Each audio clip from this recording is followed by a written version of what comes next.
I'm Dan Rasmussen, the founder and CIO of Verdad Advisors, and I'm here hosting a conversation on behalf of Real Vision. We're talking today with Greg Obenshain, who's Verdad Advisors Director of Credit. Greg has spent the last few years studying the high yield bond and corporate credit market through a quantitative lens, building one of the largest quantitative databases of individual corporate bonds ever built, and studying what predicts returns within corporate credit, and looking at the market through, I think, a very interesting analytical lens. So I want to start, thank you for joining us today, Greg. Thank you for having me. Greg, could you start by telling us about, you've written a lot last year and early in 2020 about what was going on in credit markets. Could you talk about your thesis then? Yeah, sure. So for the last several years, we've been in what we call, and we call internally the fool's yield environment, where there's been a substantial reach for yield. And that can be very difficult to define because what does reach for yield mean? But for us, it's we actually think it's when it's reaching down into the bottom parts of the high yield market where you think you're going to get a 7% yield, an 8% yield, and you think that you're a really smart analyst so you can get this. But in fact, what you end up earning is a 4 or a 3% because your base rate of loss is such that it's very hard to do better than what the double B market or the higher quality high yield market does. So for the last 12 months, we've been pretty vocal about this fool's yield idea, saying that probably the best you could do was a 4% return. And that what we were seeing in private credit markets, what we were seeing in some of the riskier loan markets was not really sustainable behavior. And that especially pension funds who'd started to allocate a lot of money to private credit, and particularly sleeves of private credit that were doing deals with very high leverage in particular, were really engaging in much riskier behavior than they perhaps realized. So, Greg, when you say fool's yield, I think what you're arguing is that above a certain point, credit risk doesn't pay off. So if you lend to someone with a 20% yield, the losses are going to outweigh the returns. And I think a lot of folks intuitively understand this, that a 30% payday loan probably isn't going to yield 30%. You're not going to get the money back. But tell us how you got to the exact number. I mean, how do you sort of locate where on the current market spectrum the fool's yield is? What's your process? How did you get to that? What was the research that led you there?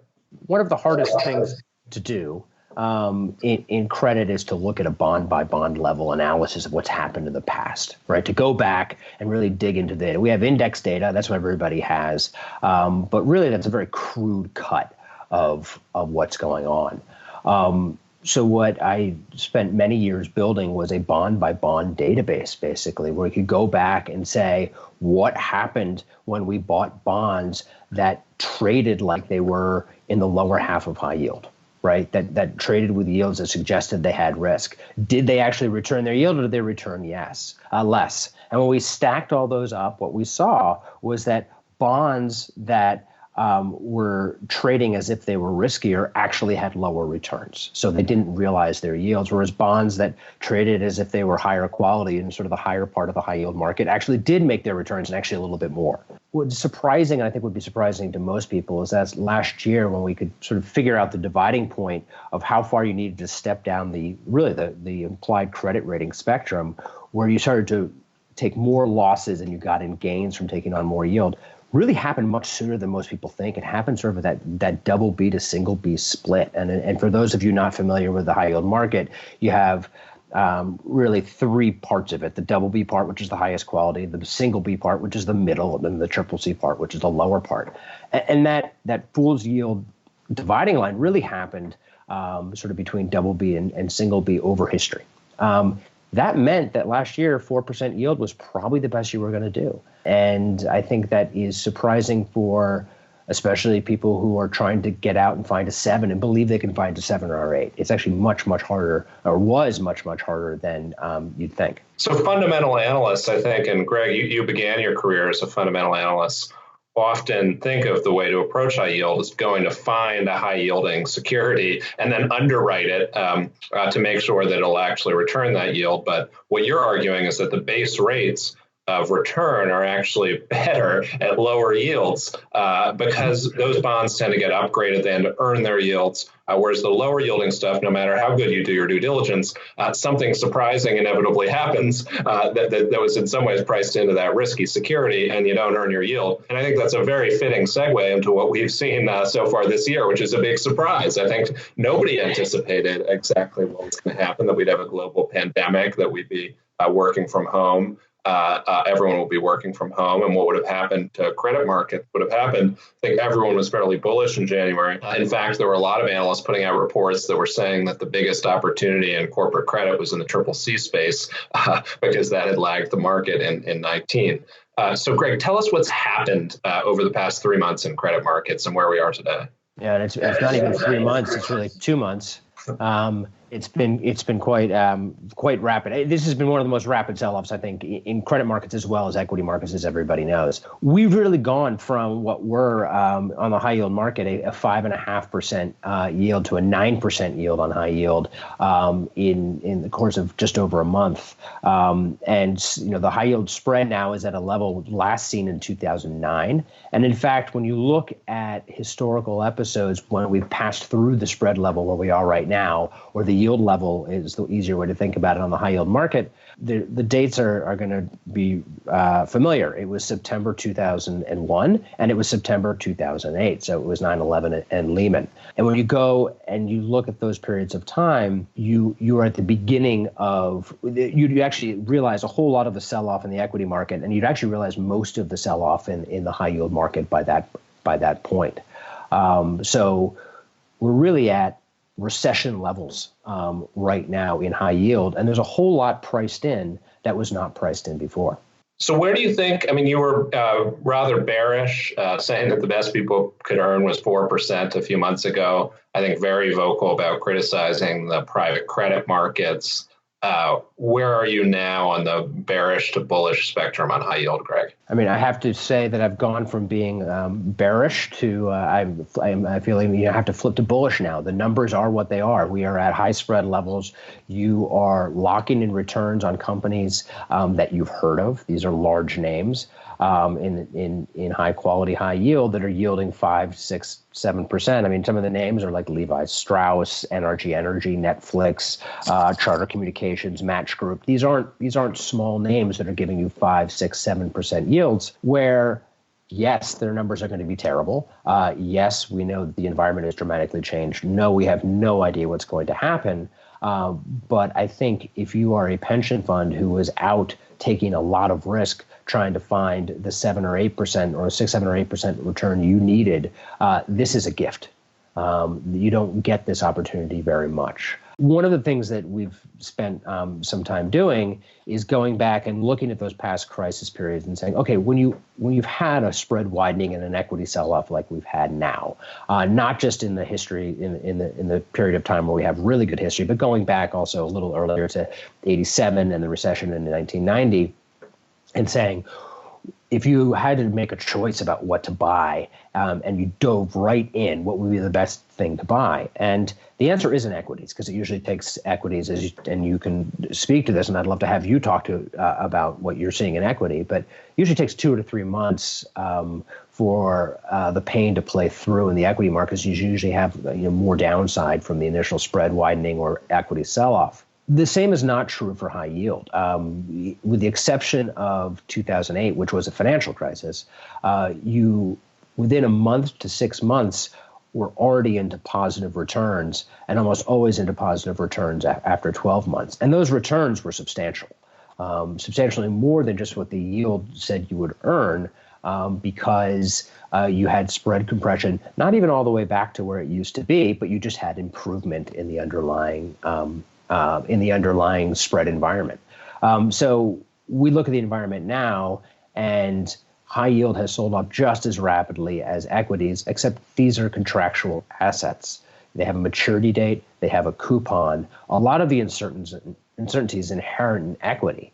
What are earnings going to be? What are are they going to add more debt to layer you? What's going to happen in equity aren't really as difficult to figure out in debt, because especially if you're sitting below a large equity market cap, It's really just a question of whether they pay off or not. And that's a much more tractable problem.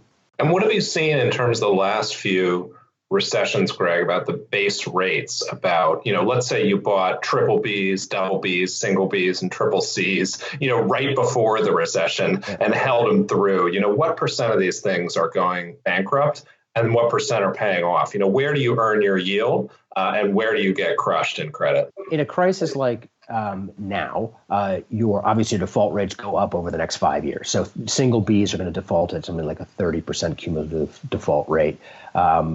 Triple Cs might even be higher than that. So companies that were in trouble before or had risky financials before a crisis obviously get whacked. But yield, and in double Bs, it's actually a lot better. It's 10% or even below that it will eventually default over a 5-year period. And most of those will get downgraded before they default, right? So if you are rebalancing in double Bs, you're basically okay. Yeah, and this is one of the great, misconceptions about, especially we'll just talk about triple Bs as well, because there's been a lot of people bearish on triple Bs, and they've actually performed quite well in this downturn relative to lower rated credit. Nothing ever jump to default is what we call it. Things don't jump to default. They go through restructurings before they file. They get downgraded. It's a process. It's something that takes a long time to come to fruition. And so you don't have a bond just go from par to zero. That doesn't really happen. It takes a while. And all that time you're earning your yield or you're earning your coupon. So when yields are high like they are now, you are getting compensated for a lot of that loss. And whereas we would have said, don't even bother going below double B 9 months ago, and did say that. Now you can actually reach a little more down into the single B and maybe even to some triple Cs, and have a lot more protection because you're earning so much on the carry. And so that's the margin of safety, if you will, that you get in high yield with higher yields right now. Right. So Greg, let's say, we've talked before about this concept of the financial accelerator. That as funding gets cut off, as new lending gets cut off, as refinancing risk spikes, as market volatility starts to scare investors away from pretty much doing anything, that financial accelerator really whipsaws through the market. Let's talk about, you've talked about triple Bs. You sound pretty bullish on triple Bs. If that financial accelerator hits, where do you think is going to be hit hardest? What sectors of the market? What is the sort of, CMBS explosion of 2008 today, right? Where do you really see problems emerging if this type of financial accelerator continues to accelerate? Yeah, and we've written about this quite extensively, and it's really in anybody who's taken on a whole lot of leverage and left themselves with no flexibility, because this is an environment where you need flexibility to get you through. And obviously, private equity funding, and done through private credit and also done through the leveraged loan markets, is done at very high leverage levels because it has to be. To win a deal, you need to put a lot of leverage on your deals for the most part, especially for the big mega deals. And so it's just not possible. These companies are in a position where they will probably need to take on new debt or restructure their debt in order to be able to survive this environment. They might not call it default, but it is going to be equivalent of default. And the problem with leverage isn't so much the dollar portion of leverage. It's that you need to service that debt through interest payments. And that diverts your ability or prevents you from reinvesting in your business.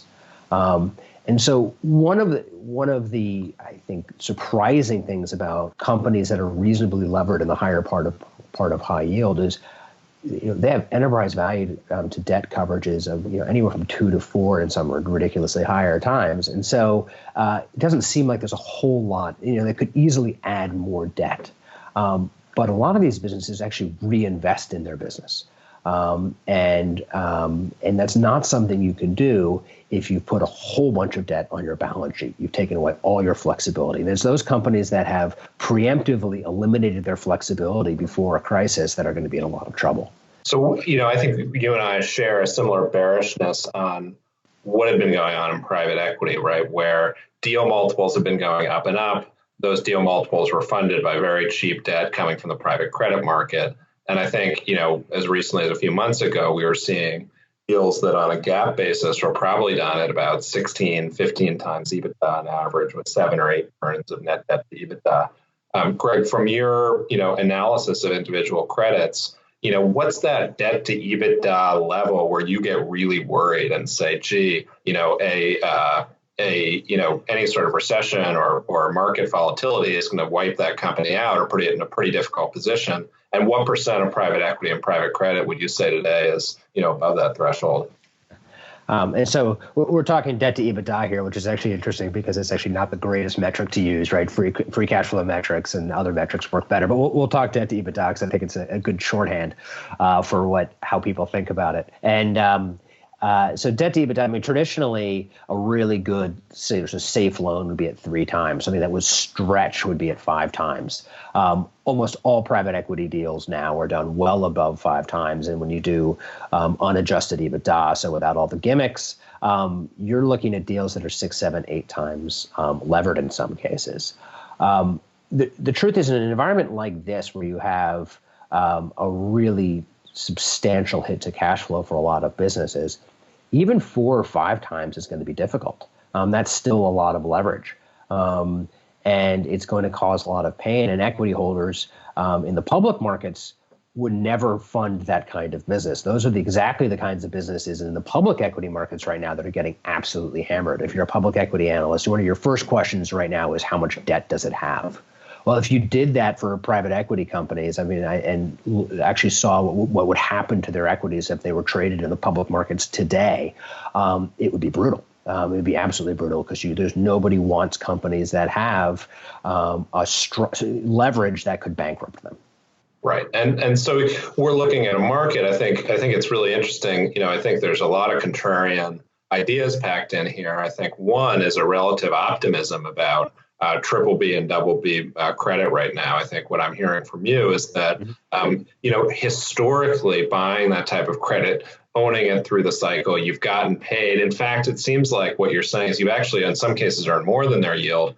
And right now, when spreads are this wide, walk me through the math of if this recession normalizes, if spreads go back to normal, and you buy say a 6 or a 7% yielding, double B bond, what are you looking at from a total return perspective? Yeah, if you're looking at, say, a 6% bond that you buy, and let's say the treasury component of that is, we'll call it 1%, and so your spread is 500, right? 500 over treasuries.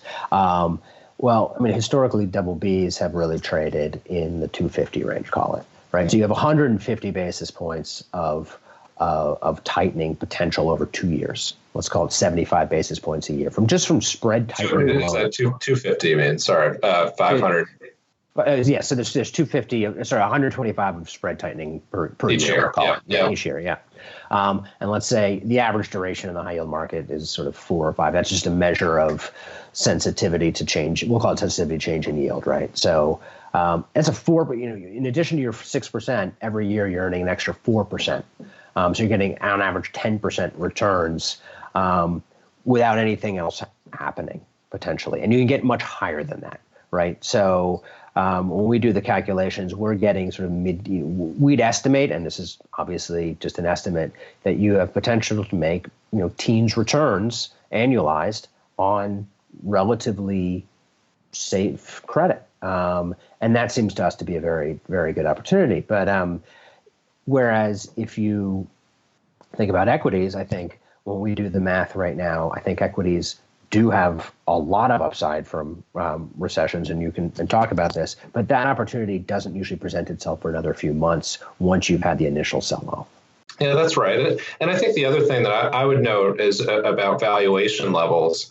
We're coming into this crisis. We've had a very unusual market, or maybe a market that looks a lot like 99, 2000 in some ways, where you had a few corners of the market that were really, really overpriced, or from my perspective, overpriced, right? You had large growth stocks trading at multiples, near all-time highs. The only times we'd reached multiples like that in large U.S. growth names were 99 and 73 or so. And yet, in contrast, small value and even large value names were trading at pretty historically average valuations, right? So very normal. The large growth component was just trading at these crazy prices. And then you had international equities trading, at a discount to long-term averages.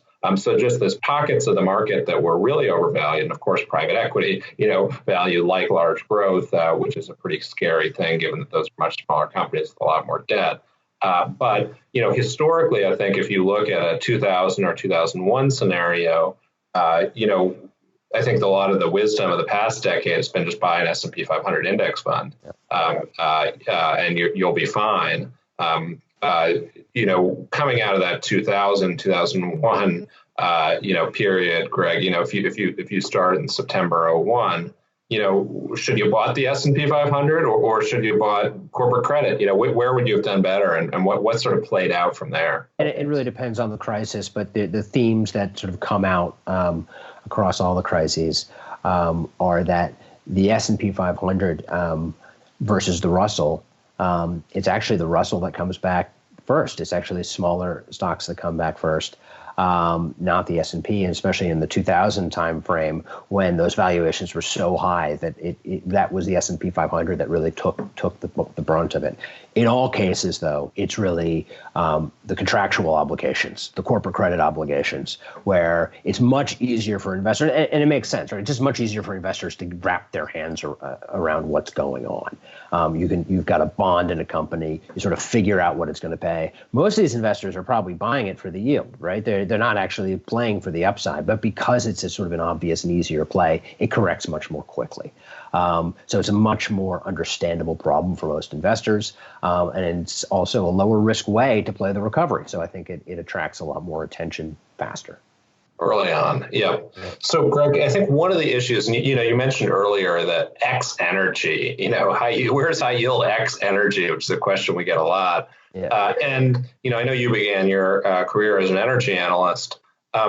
What's your view on U.S. energy and U.S. energy credit? I mean, would you've been fairly bullish today on triple B or double B credit. Would you be a buyer of triple B or double B energy or U.S. shale credit right now? And where do you see that ending? Yeah, so moving from just overall valuation levels and then sort of starting to think about individual companies and how I think about individual companies and what I look at.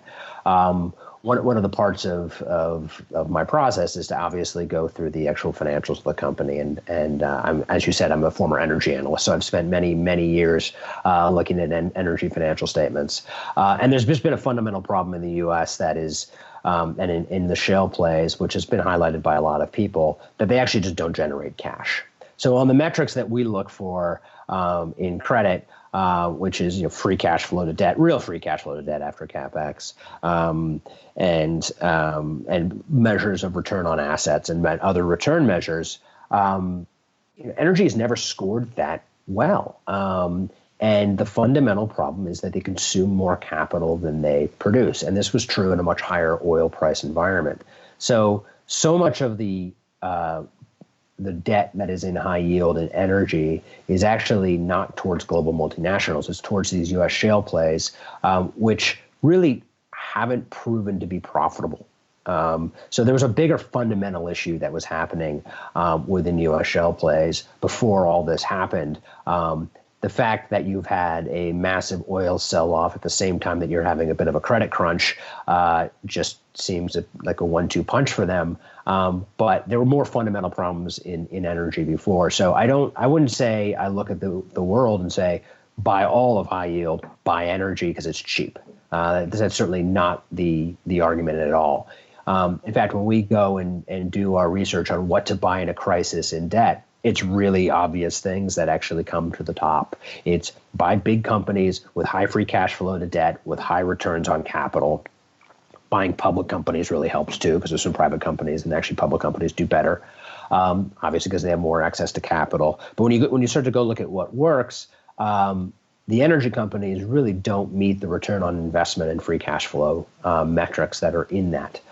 So they actually would, even quantitatively, would not pass the screen. Yeah. So I think that's a nice segue into talking a little bit about what your research has led to, Greg. I think it's a bit of a different way of thinking about high yield and corporate credit than a lot of people are used to. Coming from sort of the factor research into U.S. equities, the factors that Fama and French have identified, which are profitability, investment, size, and value, right? So you're looking essentially for small companies that are really cheap, that are not investing and thus generating free cash flow, and that have pretty high profitability, basically return on assets metrics.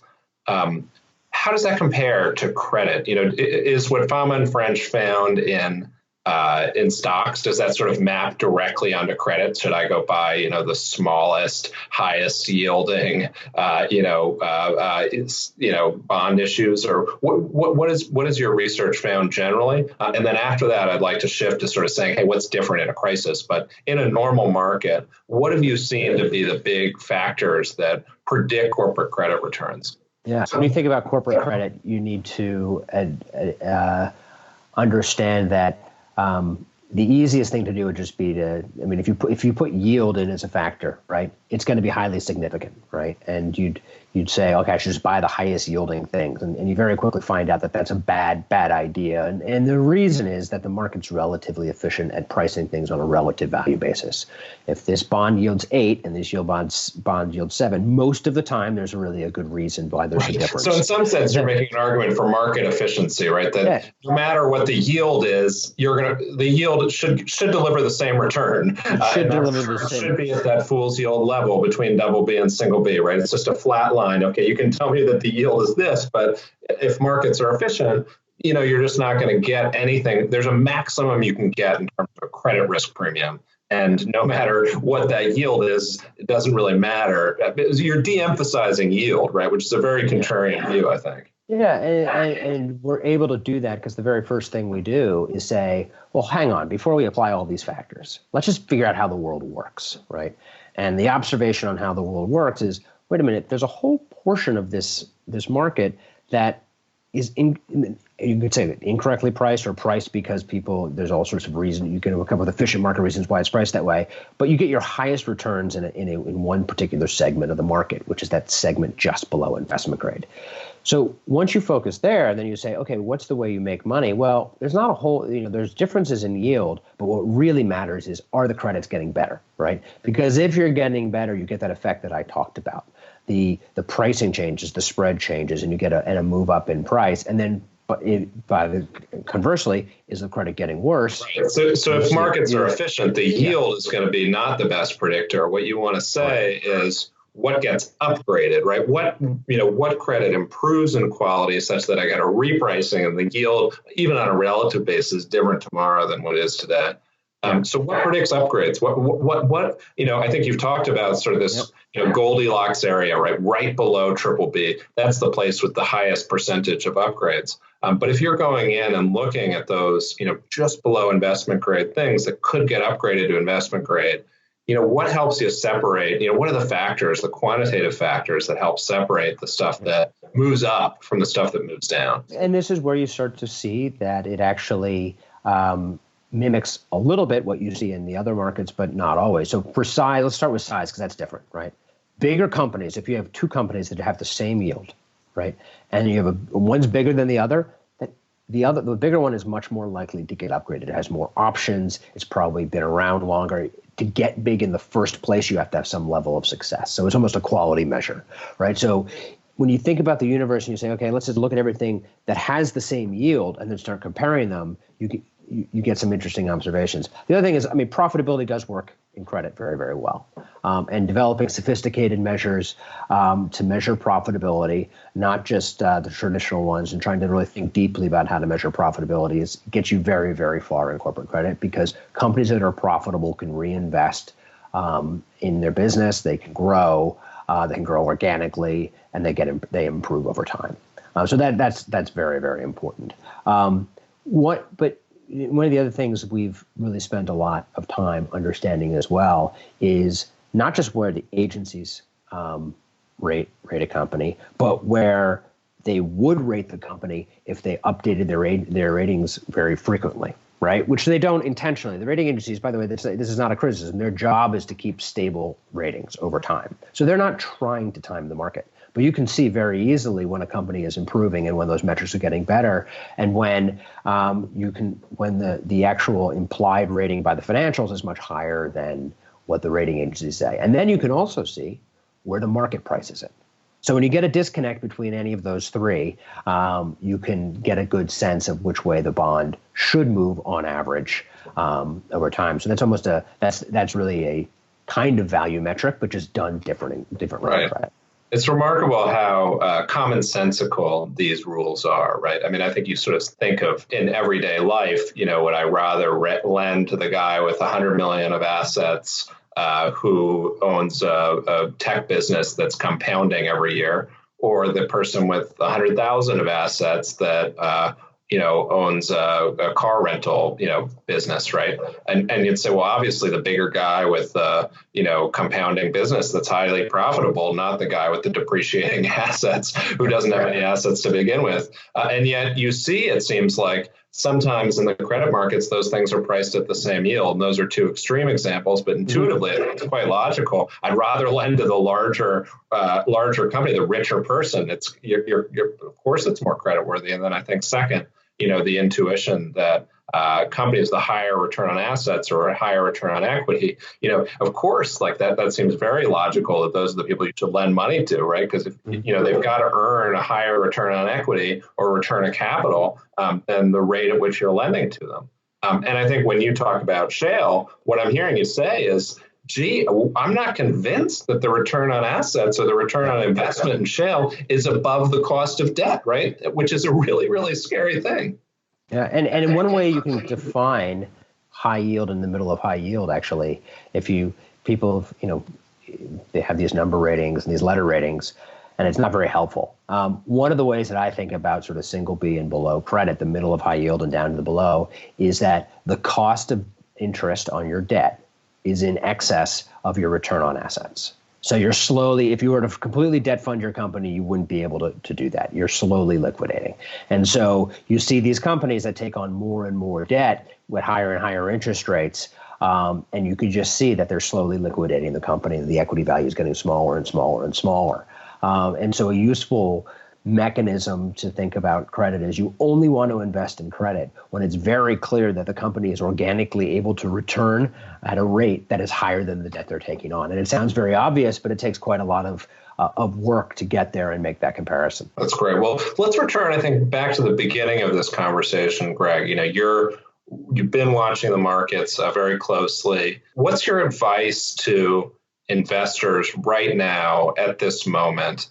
How do you think they should be positioning their portfolios? How should people be reacting to this market? Is it time to panic? Is it time to sell? Is it time to buy? And then if you are selling or buying, what should you buy and what should you sell? How do you see the lay of the land? What are you thinking about right now? Yeah. So, I mean, obviously, I'm watching the high yield markets very closely right now. And I think there's enough opportunities now coming up in companies about which you don't need to be that concerned, even if you cut off cash flows for 3 months, or you think that we're going to fundamentally change how we live based on what's going on right now. There's still plenty of companies out there that are going to be fine. You mentioned, which were Netflix and Match. I can see people watching Netflix and doing online dating even more now that people are working from home. So yeah, it might be Skype dates, on those.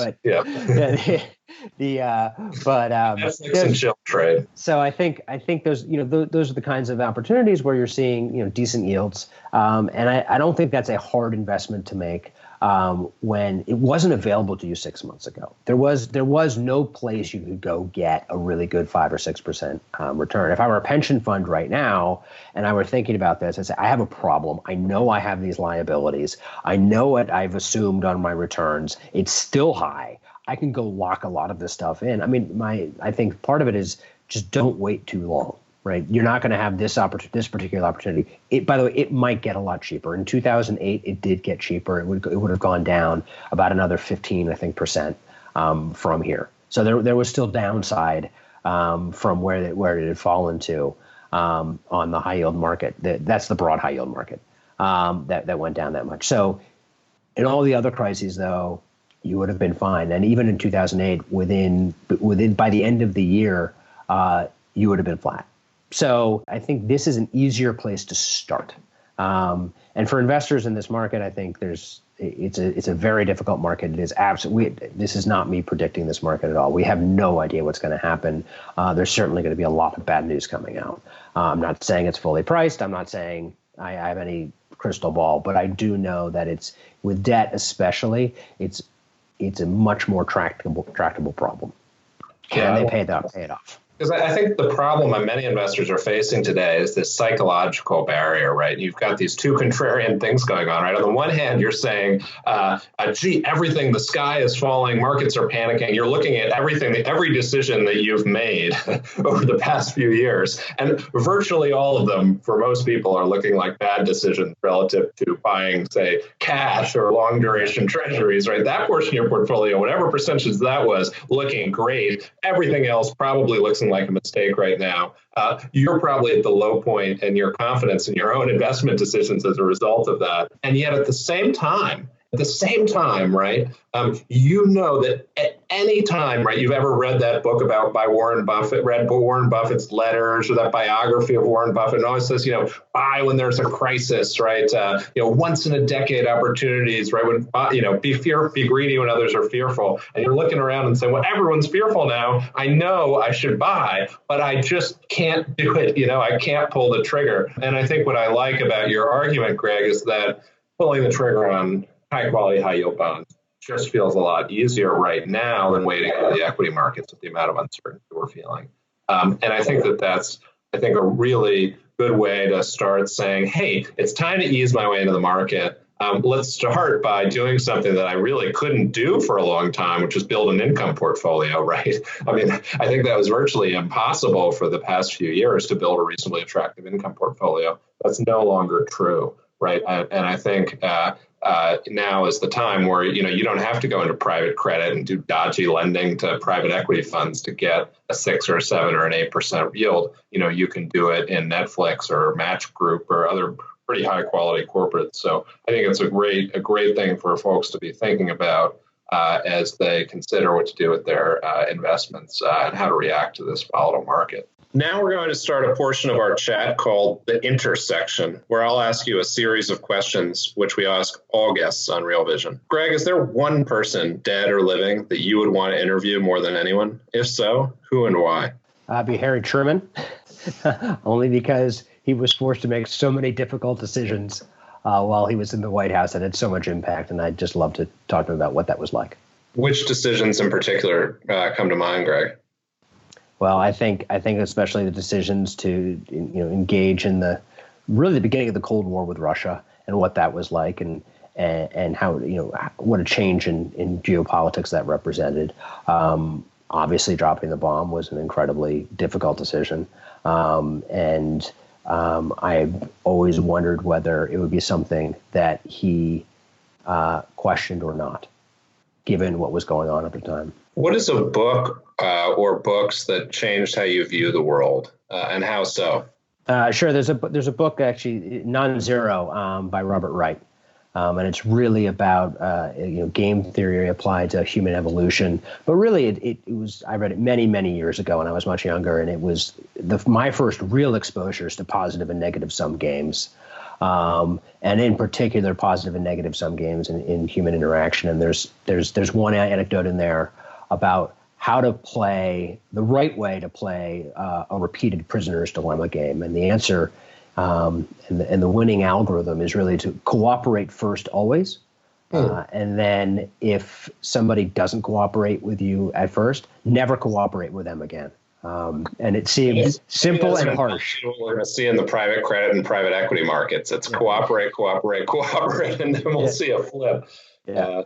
We'll see if the COVID-19 virus causes a sea change in lender-borrower relations. As an individual and as a leader in your field, how do you stay engaged and relevant in a world that's moving so quickly? I think, like everybody, I read a lot.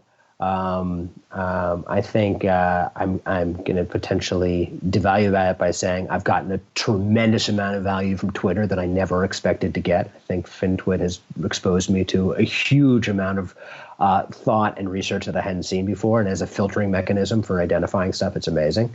But really reading and researching, and actually the research process of going and writing articles has really helped a lot. And making me think deeply about topics. Some of our guests can tie their success to a key breakthrough. Did you experience a tipping point in your career?